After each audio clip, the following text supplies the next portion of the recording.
한번 상상해 보세요. 거울을 보고 있는 당신. 그런데 거울 속에 당신이 갑자기 이렇게 묻습니다. 넌 지금 내 인생을 살고 있는 게 맞아? 그 순간 어떤 감정이 들까요? 약간의 불안감, 머뭇거리는 자신, 아니면 인정하고 싶지 않은 찔림. 우리는 스스로 자신의 삶을 살고 있다고 믿고 싶어 합니다. 하지만 솔직히 말해봅시다. 남들이 원하는 직업을 선택하고 사회가 정해놓은 기준을 따르고 주변의 시선이 불안해서 스스로를 숨기고, 이게 정말 내 인생일까요? 아니면 남이 만들어 놓은 틀 안에서 살고 있는 걸까요? 독일 철학자 아르투어 쇼펜하우어는 이런 삶을 강하게 비판했습니다. 그는 말합니다. 사람들의 눈높이에 나를 맞추려는 데서 모든 불행이 시작된다. 우리는 왜 타인의 기대 속에서 스스로를 억누르는 걸까? 이 불안에서 벗어나는 방법은 없을까? 오늘 우리는 쇼펜하우어의 3가지 명언을 깊이 파헤칠 것입니다. 타인의 시선에서 벗어나 나 자신으로 살아가는 법, 정신을 맑게 유지하며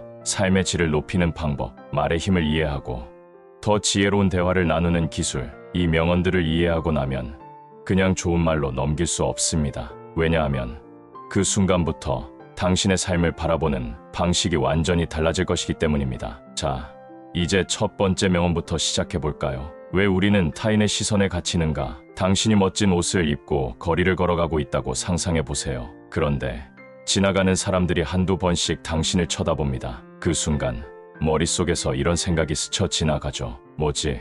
내가 이상한가? 옷이 너무 튀나?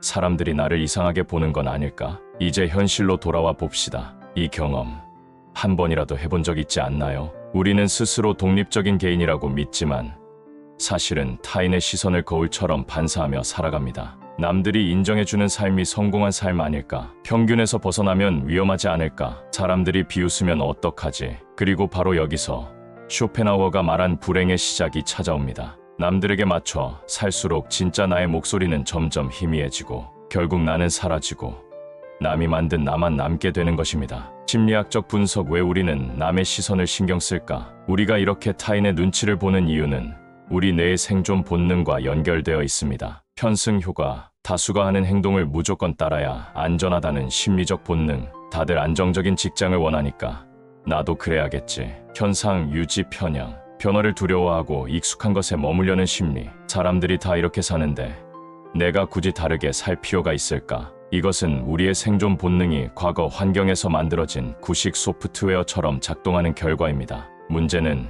이제 우리는 맹수에게 쫓기는 시대가 아니라는 것이죠. 그럼에도 우리는 여전히 집단에 속해야 안전하다는 착각 속에서 남의 기대에 맞춰 살며 스스로를 가두고 있습니다. 역사적 사례. 남들과 다르게 살았던 사람들. 그렇다면 쇼펜하우어의 철학을 현실에서 실천했던 사람들은 누구일까요? 니콜라스 코페르니쿠스. 모두가 지구가 우주의 중심이라고 믿던 시대, 그는 태양 중심설을 주장했습니다. 빈센트 반 고흐. 그의 그림은 당시엔 엉망이라 평가받았지만 지금은 걸작으로 남아 있습니다. 일론 머스크. 전기차는 절대 성공할 수 없다던 시대, 그는 테슬라를 만들었고 지금은 자동차 업계를 뒤집었습니다. 이들은 공통적으로 세상의 눈높이에 자신을 맞추지 않았습니다. 대신 자신이 믿는 길을 선택했고 결국 세상이 그들을 따라왔습니다. 그러면 우리는 어떻게 해야 할까? 쇼펜하우어의 철학을 현실에 적용하는 방법을 3가지로 정리해 보겠습니다. 1. 내가 정말 원하는 것을 적어라. 종이 한 장을 꺼내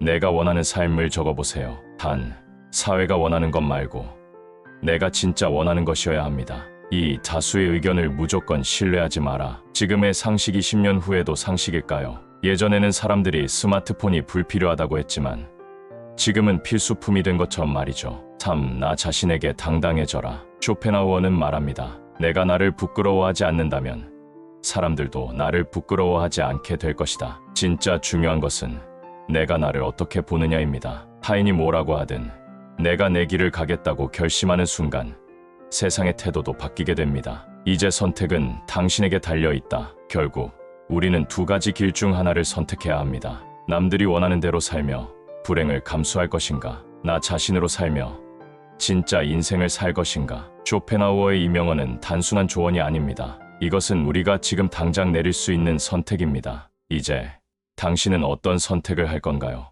왜 쇼펜하우어는 음악을 최고의 예술이라 했을까? 우리는 종종 음악을 그냥 배경음처럼 소비합니다. 출근길, 지하철에서, 공부할 때, 운동할 때 음악이 늘 우리 곁에 있지만 우리는 그것이 우리 정신에 미치는 엄청난 힘을 종종 잊어버립니다. 그런데 한번 생각해 보세요. 슬픈 날, 아무 말도 듣기 싫었는데 음악 한 곡이 마음을 어루만졌던 경험, 힘든 하루 끝에 노래 한 곡으로 감정이 정리되던 순간, 한마디 말 없이도 단순한 멜로디만으로 눈물이 났던 기억. 음악은 우리가 논리적으로 이해하기도 전에 우리 감정을 직접 움직이는 유일한 예술입니다. 심리학적 분석, 음악이 뇌와 감정에 미치는 영향. 쇼펜하우어는 철학자로서 직관적으로 음악의 힘을 간파했습니다. 그리고 현대 신경과학은 그의 주장이 사실이었음을 증명하고 있습니다. 모차르트 효과. 연구에 따르면 모차르트의 음악을 들으면 뇌의 신경회로가 활성화되고 집중력이 높아진다. 이는 음악이 단순한 감정적 위로를 넘어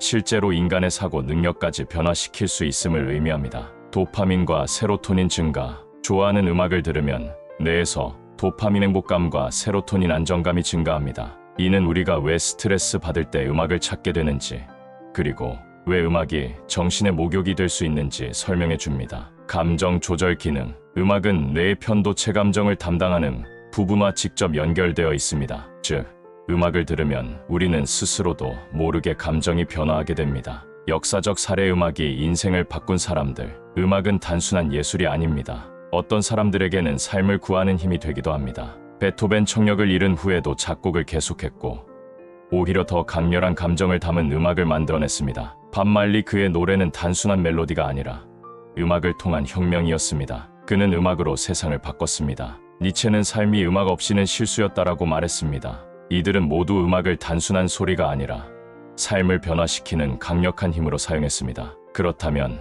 우리는 음악을 어떻게 활용해야 할까? 쇼펜하우어는 음악이 정신을 씻어낸다고 말했습니다. 그렇다면 우리는 현대적인 방식으로 이 철학을 실천할 수 있을까요? 1. 감정에 따라 맞춤 음악을 활용하라. 불안할 때 고전 음악, 명상 음악, 뇌파 안정. 우울할 때 밝은 리듬의 음악, 도파민 증가. 집중할 때 반복적인 리듬의 음악, 뇌파 조절. 2. 음악 없는 시간을 만들어라. 우리는 항상 음악을 듣지만 때로는 자연의 소리나 침묵 속에서 진짜 감정을 마주할 필요도 있습니다. 쇼펜하우어가 말한 정신의 목욕은 때로는 음악뿐만 아니라 고요 속에서도 이루어질 수 있습니다. 3. 나만의 테마곡을 정하라. 한 곡을 선택해 힘든 순간마다 들을 나만의 테마곡을 정해보세요. 이렇게 하면 특정 음악이 내 감정을 조절하는 강력한 도구가 될 수 있습니다. 음악은 단순한 소리가 아니다. 우리는 종종 음악을 배경음처럼 소비합니다. 하지만 쇼펜하우어는 음악이야말로 인간을 구원할 수 있는 순수한 예술이라고 말했습니다.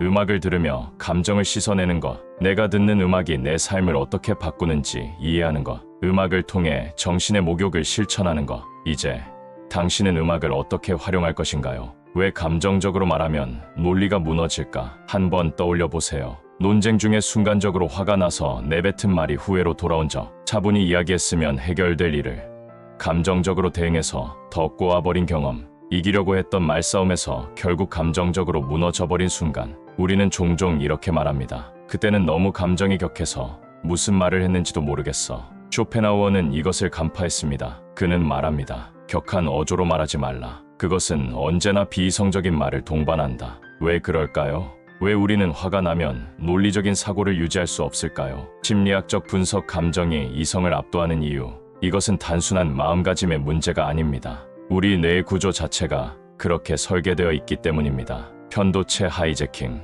우리가 분노하거나 흥분하면 뇌의 편도체 감정을 담당하는 부위가 즉각적으로 활성화됩니다. 문제는 편도체가 활성화될수록 전두엽 물리를 담당하는 부위의 기능이 저하된다는 것입니다. 즉, 우리가 감정적으로 말할수록 논리는 약해질 수밖에 없습니다. 확증 편향. 화가 나면 우리는 내가 보고 싶은 정보만 선택적으로 받아들이는 경향이 강해집니다. 상대의 말을 객관적으로 듣지 않고 내 주장을 정당화하는 쪽으로만 사고가 흐르죠. 이 두 가지가 합쳐지면 대화는 더 이상 논리적 설득이 아니라 누가 더 큰 소리로 자기 주장을 고집하느냐의 싸움이 됩니다. 그렇다면 역사적으로 말을 지배했던 사람들은 어떻게 했을까요? 역사적 사례, 말의 기술로 승리한 사람들. 진정한 언어의 마스터들은 감정에 휩쓸리지 않고 오히려 감정을 전략적으로 활용했습니다. 소크라테스 격한 감정 대신 상대의 논리를 차분히 무너뜨리는 문답법으로 철학을 발전시켰습니다. 넬슨 만델라 인종차별로 27년간 감옥에 갇혔지만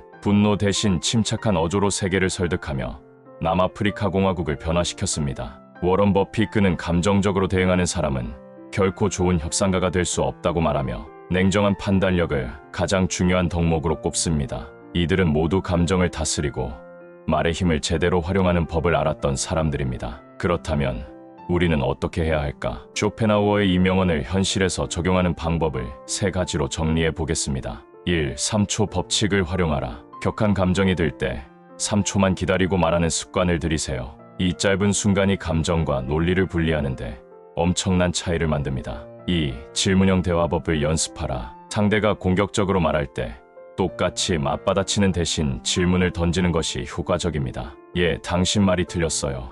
그렇게 생각하는 이유가 뭔가요? 질문을 던지는 순간 대화의 주도권은 감정이 아니라 논리가 가져가게 됩니다. 3. 감정을 조절하는 나만의 리추얼을 만들어라. 격한 감정을 가라앉히는 나만의 습관을 만들면 순간적인 감정 폭발을 막을 수 있습니다. 깊게 숨쉬기, 물 한 잔 마시기, 5초 동안 상대의 말을 되새기기. 이 작은 습관이 당신의 말에 힘을 실어줄 것입니다. 말의 힘을 다스리는 자가 결국 이긴다. 결국 우리는 두 가지 선택지 중 하나를 선택해야 합니다. 감정적으로 반응하며 순간적인 만족을 얻을 것인가, 논리적으로 말하며 진짜 원하는 것을 얻을 것인가. 쇼펜하우어는 말이 단순한 도구가 아니라 우리의 삶을 좌우하는 강력한 무기라는 것을 간파했습니다. 이제 당신은 어떤 방식으로 말을 할 것인가요? 오늘 우리는 쇼펜하우어의 세 가지 명언을 깊이 분석해 보았습니다. 남의 눈에 맞추려는 순간 불행이 시작된다. 타인의 기준에서 벗어나라. 음악은 정신을 정화하는 최고의 예술이다. 음악을 통해 내면을 치유하라. 격한 어조는 비이성적인 말을 동반한다. 감정을 조절하고 말의 힘을 다스려라. 이제 중요한 건 당신의 선택입니다. 이 영상을 그냥 보고 지나칠 수도 있습니다. 좋은 말이네 하고 끝낼 수도 있죠. 하지만 만약 오늘부터 남의 시선보다 내 목소리에 집중하고 음악을 단순한 배경음이 아니라 정신을 정화하는 도구로 활용하며 감정을 다스려 말의 힘을 제대로 사용할 수 있다면 1년 후, 5년 후 당신의 인생은 완전히 달라질 것입니다. 이제 질문을 던져보겠습니다. 당신은 지금 타인의 기대에서 자유로운 삶을 살고 있나요? 음악을 단순한 소음이 아니라 내면을 정화하는 도구로 사용하고 있나요? 감정이 아닌 논리로 말하고 있나요? 이 질문들에 대한 답을 찾는 순간 당신의 삶은 완전히 변화할 것입니다. 이제 당신은 어떤 선택을 할 것인가요?